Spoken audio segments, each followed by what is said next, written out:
कैसे आए आप? सर असली बेस वेलनेस में मैं बैंक में एक बार बैठा था और मामचंद सर मेरे दोस्त थे पहले से। कंपनी में काम? हाँ, मामचंद सर पहले पुरानी कंपनी में काम करते थे और वो अहमदाबाद में उनका ट्रांसफर था नेवी में। तो मैं उनको जानता था, मेरे पापा भी जानते थे, तो फ्रेंड थे मेरे। तो एक बार चैट हो रही थी और हाय हेलो कर रहे थे हम। तब मामचंद सर ने बताया था कि हमने कोई कंपनी खोली है। तो मैं वो टाइम हंस रहा था कि भाई कंपनी खोली है, मुझे बख्श देना, तो मैं महीने लाख 1.5 लाख तक अब पहुंचा हूँ। अब मेरे को मुश्किल से बैंक खोला है, बैंक का मालिक बनाओ। अब मुझे अल्टो नहीं खिंचवानी है दोबारा, क्योंकि एक छोटी गाड़ी फिर लाया था ईओन, तो मुझे खिंचवानी नहीं थी। तो मैंने सर को तो मना ही कर दिया था।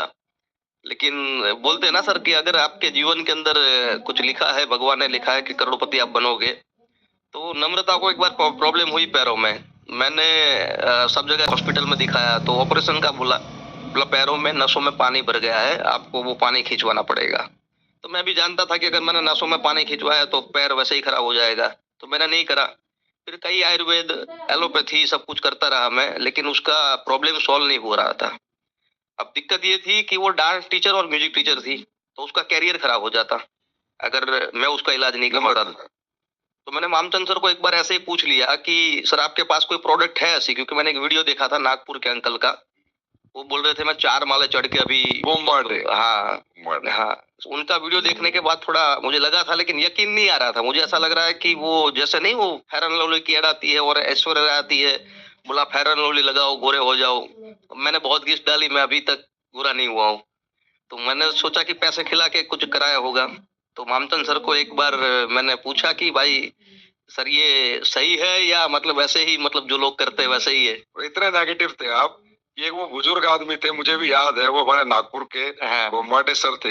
हाँ, और उनके घुटने ठीक हुए थे। हाँ, हाँ। अब इतने नेगेटिव थे और आप सोच रहे हैं किराए पे लाके बात कर। हाँ, किराए पे लाके बात कर रहा है, क्योंकि एडवर्टाइज में यही तो चलता है। गजब केकड़े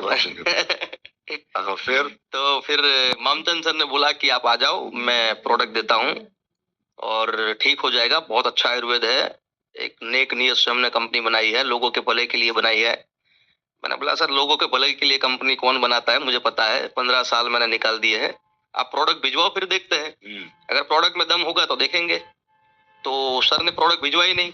एक बार नैनीताल तो ऐसे ही घूमने जा रहे थे, शादी के इतने साल हो गए, पैसा कमाए नहीं थे तो गया नहीं था।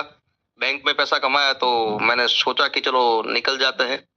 तो फ्लाइट से जैसे उतरे, फेसबुक में मैंने डाला था तो मामचंद सर ने देख लिया कि मैं दिल्ली आया हूँ। तो मामचंद सर का फोन आया, बोला कहाँ है? मैंने बोला सर अहमदाबाद में। बोला साला झूठ क्यों बोल रहा है, अभी तो दिल्ली उतरा है तू।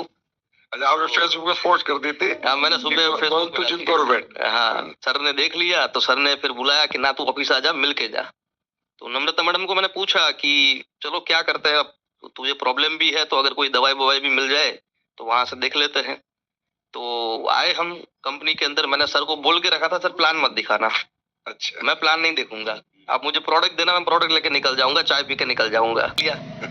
अब 70 करोड़ का, मैं तो 40 लाख तक प्लान किए थे, वो भी नहीं मिला आज तक, और 70 करोड़ के प्लान की बात कर रहे थे, तो यकीन नहीं आ रहा था रियल में सर। तो प्रोडक्ट ली यहाँ से और प्रोडक्ट लेके घर गया। 1.5 महीने तक नम्रता को प्रोडक्ट मैंने पिलाई। आज करीबन 9.5 साल हो गए, लेकिन 9.5 साल में आज तक नम्रता को पैरों की प्रॉब्लम नहीं हुई। ठीक हो गई थी नम्रता? ठीक हो गई, रिजल्ट मिला और ये काम करने का फैसला लिया सर। बोला एक तरह से कुणाल सर, किस्मत आपके पीछे दौड़ रही थी। आपने दरवाजे बंद कर लिए थे, पर किस्मत ने पूरी ताकत लगा के दरवाजा खोल के और फिर डायरेक्ट चली आपकी झोली में डाल दी। यस।